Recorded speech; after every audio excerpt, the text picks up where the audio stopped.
So Juliette, at the toward the end of your keynote, you mentioned you talked with the audience about the unconferences and about Yes. the fact that you made a phrase about conferences being obsolete, and I think perhaps they may have misinterpreted. So I would love it if you would share with us what you meant about that and elaborate a little bit on that.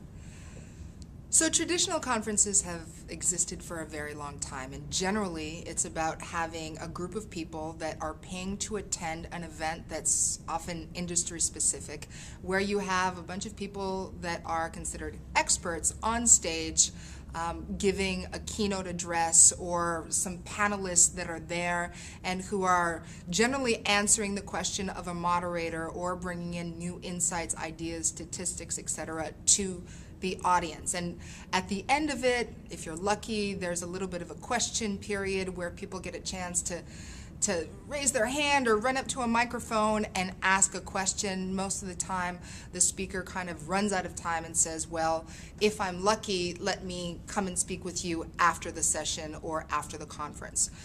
In the case of an unconference, the interaction is very, very different. And that's the distinction that I was trying to make between a traditional conference and an unconference, which is still an environment in which people come together face to face. Usually it's self-organized using connective technology on the internet, where people can participate in a wiki type format and say, these are the things that we think are important to discuss in this conference, which is essentially what the board of a conference would do. But in the case of an unconference, it's not about a top-down hierarchy of we are the organizers, therefore we are deciding what people are going to be talking about and learning about, but rather it is those who are invited who make that decision. And when they meet face-to-face, they then go up into a chalkboard or any kind of device that's large enough for people to be able to read it,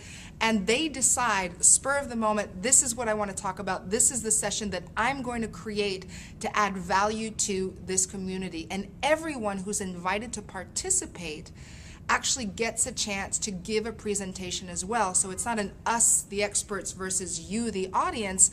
It's an exchange. It's a two-way exchange, which is incredibly important, yet very, very different from the traditional conference model.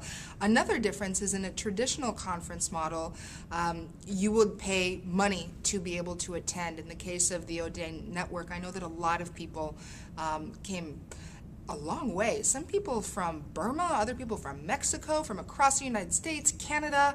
So not only are they paying to attend the conference, but they're paying for the flight and the hotel and the food and everything else, right? So in the case of an unconference, you're still going to pay for your travel if you have to travel, but more importantly, actually attending the event is free. Absolutely free.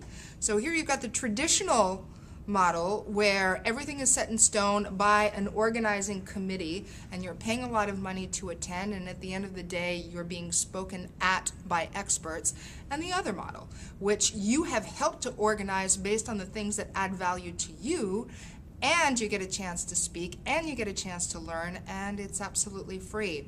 Which one do you think is going to survive? Thank you. Great. And last question, is there anything you'd like to add about the leadership engine? Because I know that that's something that came up. Well, the leadership engine is, again, something that I came up with in answer to a request by a client who is a leadership client. He is a specialist and practitioner in OD. And many of the companies that he works with are familiar to me because they're also my clients, but in the digital realm. So it's been fascinating on one end for me to help with digital global strategy for these very large companies, and then have somebody who is an OD practitioner and a leadership practitioner who has similar clients saying, well, why can't we combine what you're doing in digital and what I'm doing in leadership and bring it together within the framework of a leadership engine so that people within the organization can start collaborating and building meaning that doesn't go away once the OD practitioner is gone. The training doesn't stop because the one-year contract is over. That tool is there within the organization for everyone to continue to learn leadership and team building and so many other wonderful things. So it's something that is built to add value to the community, but really, we're not going to know whether it's effective until people start playing with it. So again, if you feel like participating, we would love to have you. Just contact me at twitter.com/Juliette Powell or reach out to me on Facebook.